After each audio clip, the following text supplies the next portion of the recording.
Today we will explore a crucial question. How do we make learning truly inclusive in a linguistically diverse country like ours? Indian classrooms are multilingual, yet teaching and learning is often monolingual in nature. And in some parts of the country, it is in a language that children do not understand well or speak. This gap between children's familiar languages and the languages used formally for instruction at school is one of the most significant barriers to better learning. To discuss this, I am joined today by Professor Rama Kant Agnihotri, a linguist, educationist, and a long-time advocate of multilingual education. Professor Agnihotri is a renowned linguist whose pioneering work on multilingualism has profoundly shaped contemporary understanding of language, learning, and communication. He was professor and head of the Department of Linguistics at the University of Delhi and also the Dean of the Faculty of Arts. He is currently Professor Emeritus at Vidya Bhavan Society in Udaipur. His extensive body of work includes numerous influential articles and books published by some of the world's most reputable publishers. For more than 3 decades, Professor Agnihotri has been a leading voice in advancing multilinguality, both as a natural human condition and as a foundation for inclusive and equitable education. On a personal note, I've had a privilege of working with Professor Agnihotri for the past 30 years. I've always been inspired by his writings and commitment to fundamental reform in language education. Professor Agnihotri, it's an honor to have you with us today. Thank you very much. So pleased to be here. Thank you. Thank you. So let's begin. This is a simple question for you. Professor Agnihotri, it is commonly said that language is a means of communication.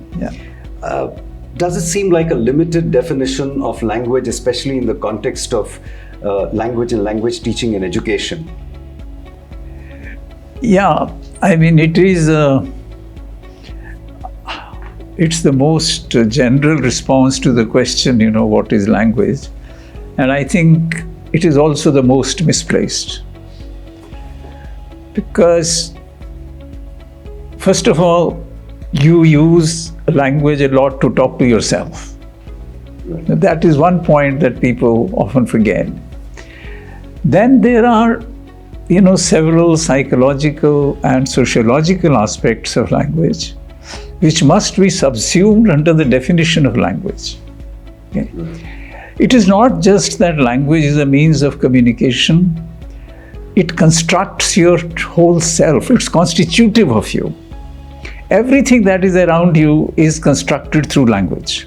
I am also trying to tell you what do I think of you. Okay? Yeah. If you want to distance me in some way, you will use some linguistic strategies. Right. We always do that. If I want to sound friendly with you, I'd use some strategies. Let me just give you one example. There are many syntactic politeness strategies in languages. All languages have that. It's a universal phenomenon. I mean, how do you show affectionate, warm attitude towards somebody? It's never neutral. You see, human negotiation is never neutral. In Punjabi, for example, if 2 people meet at the bus stand, I want to know where do you come from? This is a standard English sentence. Where do you come from? In Punjabi, you say, Apna Pind Keda, which is our village. Right.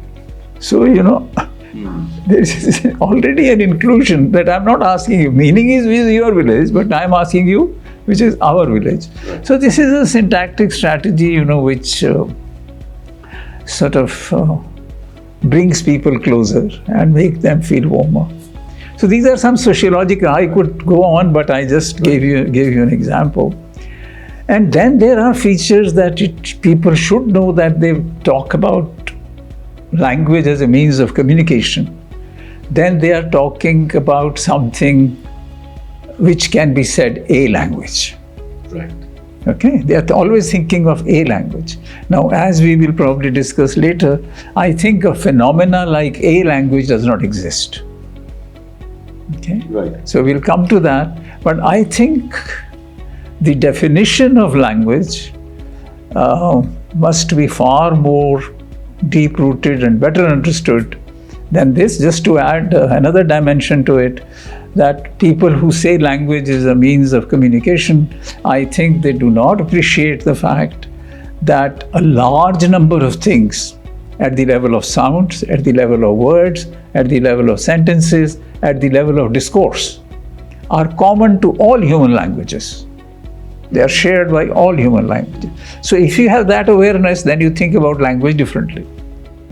Right. And I think this wider perspective is also missing from our education system. Absolutely. It's just taught, as if language is to be learned through textbooks. Yeah. Very correct. You raised a point about a language. Yes. And we've heard you define language as multilinguality. That's right. This is quite different from the common understanding of languages that are quite distinct from each other. Yes. And also the concepts of bilingualism or multilingualism. Yes. But can you just unpack this for us a little bit? Yes. I have been trying to unpack it for Yes. a decade. For some of us who haven't understood it until now. No, it's not you. You see, the burden of other traditions is so heavy and so long. It is centuries of burden beginning with Panini down to structuralists and so on. The point is, when you say a language, then you are thinking in terms of pairing of a dictionary and a grammar. That you have a syntax, you have a grammar, and you have a dictionary. Many people actually learn languages through a dictionary and a grammar, not a teacher. It is possible. But language, as I tried to explain to you, is much more than that. Yeah. Okay. So this definition of language as a discrete unit is misplaced, and is against anything that we can call human. The problem with bilingualism and multilingualism is again that when you talk of bilingualism, you think of L1 plus L2, this linear addition. If you say multilingualism, then the best of scholars have thought in terms of L1 plus L2 plus L3. So one of the greatest debate is which should come early. What should we do to the mother tongue? What should we do to the third language? Should we have 3 or should we have 4? This whole business about 3 language formula. Imagine, you are so familiar with a Bodo child, let's say, yes, or with a Santali child. How many languages does she learn? At least 3 naturally. 3 naturally, and after the school? During school time. Yeah. They would learn Assamese, English, Hindi maybe. So by the end of his class 10, he has to learn 6. And he doesn't have to be taken to the hospital, right? He's okay. He's normal. So why should we talk about this 3 language formula? Okay. So when I say multilinguality, it is against the whole tradition of defining languages as discrete units and in terms of linear orders. What we are saying is that there is nothing else but multilinguality. That every language, if you want to call it language, it has to be called multilinguality. And now I have a fairly clearly defined definition of multilinguality, so I can now share it with you. Please. That multilinguality is constitutive of being human and is defined in a triangular space. I always need a blackboard. Okay. It's okay. It's always defined in a black triangular space where at one end you have the universal grammar. Mm-hmm. As I said, earlier, you have to have the universal grammar. And the second space you have linguistic fluidity. On the third point you have social justice. Right. So unless you have this triangle, you actually it is unethical to think of language in any other way. If social justice is not in your frame, if linguistic fluidity is not in your frame, if universal grammar, that is what constitutes multilinguality. So universal grammar tells you what is common, what is shared by all human languages. We can talk about it. Linguistic fluidity tells you that languages don't need visas and passports to travel. Okay? Right. And if you think of a highly celebrated language like English, which is, often called a language par excellence, you will be amazed to see the range of fluidity that English language has. It has a Latin base, it has a Germanic base, it borrows left and right. Yes. All the time. From French, from Hindi, from Tamil, from Telugu, it doesn't care. Same thing is true of Hindi. If you look at the street Hindi or natural Hindi of the people, you will find there's enormous amount of fluidity. It is not the same kind of Hindi that is spoken from let us say Manali to Nagpur. Very different. Right. And they flow into each other. Elements flow into it.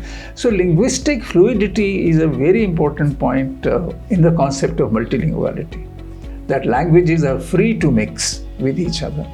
And if you are talking, when we come to classroom pedagogy, if you keep the linguistic fluidity in mind, then many things that you mark in red, you will not mark in red.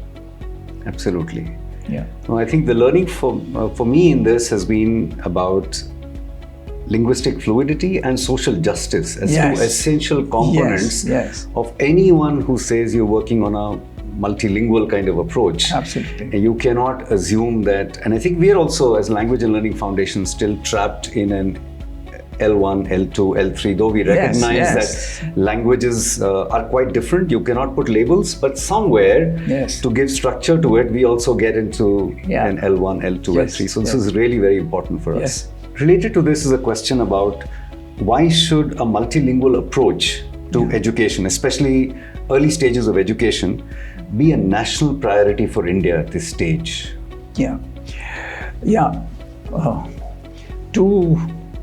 Two discordant notes right away. One, that this is not a question of India. This is a question of humanity.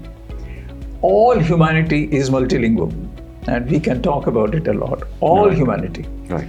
You see, it is not the case that diversity of languages is the Taj Mahal only of India, and monolingualism is the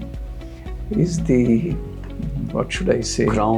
Is the crown or the monopoly. Yeah, that's the word. That monolingualism is the monopoly of UK and Australia and America. The linguistic diversity in America and England is huge. Yes. And within the classroom, my own granddaughters go into classrooms which are highly multilingual in different countries. So, first of all, we need to get out of this that India is an object of wonder. India is not an object of wonder. Right. Okay, we are all human beings. Okay. That's number one. Number two, why primary education? Our perspective should be, across the board from nursery, kindergarten to doctoral. Right. Our perspective should be constructed by multilinguality, not just primary. Right. But I know your work is focused for the time being, as I was discussing with them, but should not be. You see, the argument is that you want to still work with teachers. Right? And those teachers will be BA, BAd. Right. You don't want to think of BA, BAd. So you're stuck. It's a vicious circle then. Right. You're continuously trying to improve the teachers, but you don't want to think about the curriculum of BA, BAd. So I think we should, stretch this further. And I think multilinguality should be what is the basic idea, given that framework, that every child, what is the fundamental law of justice? The fundamental law of justice according to Kant or according to Rawls, according to all other people, the fundamental law is whatever be your system of society, individual's dignity is non-negotiable. That is not negotiable. Yes. Your experiences, your articulations, your freedom of speech is not negotiable. Now, if you want to keep that individual dignity, that should be kept from class 1. The language of the child should have space in the classroom from class 1 or from kindergarten. Yes. And that is what I have been saying. I have shown it in various videos and various classrooms, some of which you have witnessed. Yes. It is quite possible to, take a poem or a short story. In fact, the poem or the short story should not be taken from the teacher or the textbook. It should come from the child. Right. Children come. This I have tried to explain so much, that children come to schools as linguistic adults. So where language is concerned, they should be allowed to vote in class 1 because they are linguistic adults. Right. They have mastered that structure. So I think the only way we can do it is that privilege their languages, let them translanguage. By translanguage, I don't mean, most people who talk about translanguaging mean L1, L2. Mm-hmm. If you read that literature, or maximum L3, Mm-hmm. I mean, when I say translanguaging or multilinguality, I mean they are allowed to do whatever, because language is characterized by fluidity. Right. Okay? And the more you try to sort of stagnate it, the more it dies. Right. You can't stand in the same river twice. So you can't stand in the same language twice. Absolutely. Okay. So you need to continuously innovate, continuously refresh. Right. Yeah. So from what you said, I'll come to the classroom again. Yeah. The concept of human dignity. Yes. We do promote, advocate for, value children's languages to be used in the classroom extensively, but the human dignity perspective is very important. Yes. That's something which in our own orientations we should include to give another dimension to why this is important. Yes. We focus mainly on children are likely to be more confident, they may learn better, but the fact that this is related to basic human dignity. Because it involves the community of the child, parents of the child, it involves the whole community. That's where the dignity question arises. Very important. So related, you had started to talk about the classroom. Yes. And you mentioned about starting from children's languages, culture, contexts, and their own resources of language. So often this question comes up that we understand what is a multilingual approach, or at least at some surface level, but how can it be implemented in real classrooms? What does it look like in practice? Say in an early grade classroom, or maybe in primary or later primary. Just some examples so that it becomes more accessible to people. You see, these contradictions arise in the minds of people who see a kind of contradiction between multilinguality and individual language proficiency.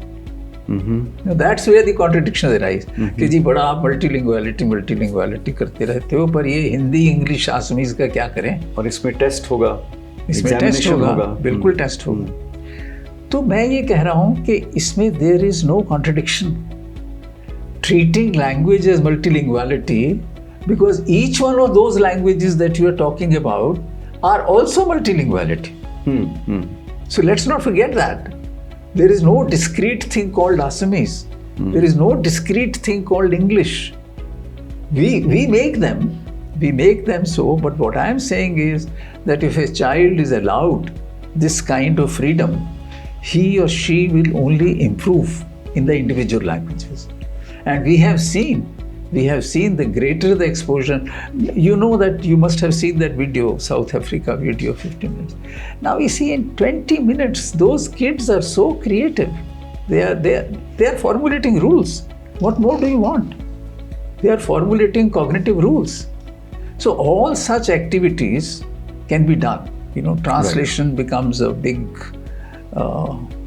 kind of activity in the classroom, making lexical items, take a simple thing like making plurals. Let's say there are 5 languages, and you write 5 words. And groups of children translate them into their own languages. I don't think any teacher realizes the following, that when you say A for apple, okay, you put the word and you put the picture, and you're very happy. And they think the child is also very happy. Child is not happy. Child is obviously bored to death because it means nothing. What the teacher doesn't figure out, that there are 2 P's there. And you are not teaching anything, but the child... We haven't come to P yet, so we will not talk about P in the classroom. But it is there. Yes, it's but there. The standard approach is to move linearly. You don't have to... that's the problem. What I am saying is, why you are teaching A for apple, the child has internalized that double P is P. Child has also internalized that the final E is not spoken. Nobody teaches that. For example, in words like make, sake, take, fake, final E will not be pronounced. Children figure, no teacher teaches it because no teacher knows it. They cannot teach it, okay? But children figure it out on their own. Second, this is just apple, 1 word. If I come to other words, there will be a plethora of such things. The point is, what is A in about, for example, or what is A in father? Father is not father, father is father. So that same A is for A. Now, do you think any teacher teaches this, that A can actually stand in English for 8 different sounds? How do children figure it out? The point I am trying to make is, children who figure out systems of sounds from thin air can also figure out systems of writing from texts. And nobody has been able to give me a counter argument on that. But people still say, फिर भी पढ़ाना तो पड़ता है जी. एक related सवाल है कि ये concept समझ में आया. What happens during an examination where there are, ways in which question is to be answered, what is correct language? So are you advocating also that use of language can be more flexible even when a formal examination or assessment is done? Yeah. You see, the problem is you can't impose the problem of assessment on the human child and on the sort of accurate ways of her acquisition of language. I mean, this is criminal, right? As you would say. Right. So the question is, can we change methods of assessment? That's first thing. They will change only when the pedagogy changes, right? And when we understand the theory well. And in the early classes, and I mean, this whole business of assessment, I think we should get rid of. We have seen enough of Asar and enough of what is that called, Pika or whatever. I mean, what have they taught us? They have taught us that, poor children are worse than the rich. They have taught us that rural children are worse. What have they told us? After all their work. So I think we should think of better things. Shifting gears to a different question, which all of us who work in primary education are faced with, and we try and grapple with this. There's a trend of increasing number of government schools introducing English as a medium of instruction from pre-primary stage itself. What are your thoughts about use of English as MOI in these government schools in rural areas where even teachers may not have great proficiency in English? You see, the first thing is we need to understand the sociological context. In that sociological context, English is now an integral part of the linguistic ecology of India. Yes. Nobody can deny that. Yes. But unfortunately, it's an integral part only of the elite. It has not been, and the elite, and this is nothing new. I mean, all countries do it, all societies do it, and this is the way, capitalism works. I mean, elites and who are at the top will see to it that the downtrodden, underprivileged are denied access. They will make English the medium of instruction in the most rural school, but provide no infrastructure. I, in principle, think there's nothing wrong. The child can learn her mother tongue. When I say is in the context of multilinguality, that means other languages are not ruled out. You are bringing in English. For example, if for example, let's say Punjabi child and Malayali child and Hindi child. So you have, let's say from Mandi you have Munda.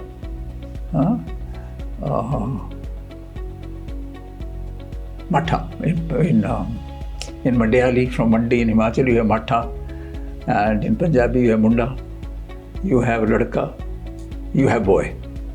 If you bring all of them four together for the creativity of the child, I think there's nothing wrong. Right. You can do that. So you can make it a part of, but for God's sake, don't do it without adequate provisions, adequate training of the teacher, and without adequate staff, adequate library, books. Unless all this infrastructure is there, it does not matter whether you talk English of English medium or Hindi medium or Punjabi medium. Who cares? It does not matter. Ideally, of course, this has been an old saying now that education should be through the mother tongue. Ideally. Of course, the common sense, who will deny that? That children would understand. But we are talking of a situation where there are, let's say, 15 mother tongues in the class. You have, explored that so well in your work that, there is not one mother tongue. There are many mother tongues. So what do we do? Go to multilinguality. Right. That's the only way. So I, in principle, agree with that, but I have nothing against English. In a rural setting, where neither the teacher nor the parents nor the, what you call the, the environment in terms of hoardings and various other things have a word of English. People will call a mobile, and a laptop, but they won't be able to write it because they don't see, they can write laptop in Devanagari or Bagadi or Mewadi. But I don't think unless there is sufficient English, you need a trigger. Right. To learn any language, you need a trigger and you need a peer group.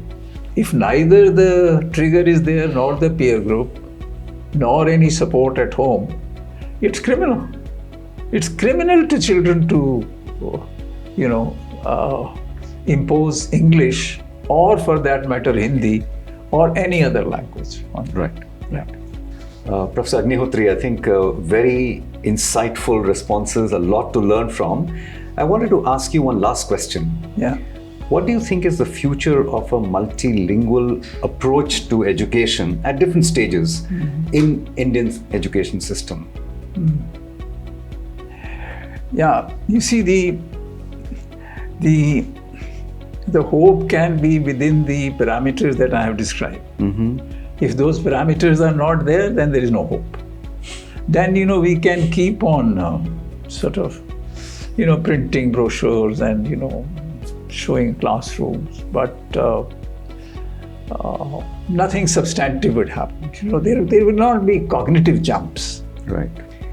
But if the parameters are assured, which means the resources are there, trained faculty is there, and we give space to the learners, most of all, we have to have trust in the potential of the learner. That she comes to the school with a great potential. No teacher is willing to believe that. इनको आता ही नहीं है जी कुछ. इनके माँ बाप को ही कुछ नहीं आता है. तो हम इनको कैसे पढ़ाएंगे? बड़ी मुसीबत है. And if we don't have the time here. I have done that in your, DPP program so often.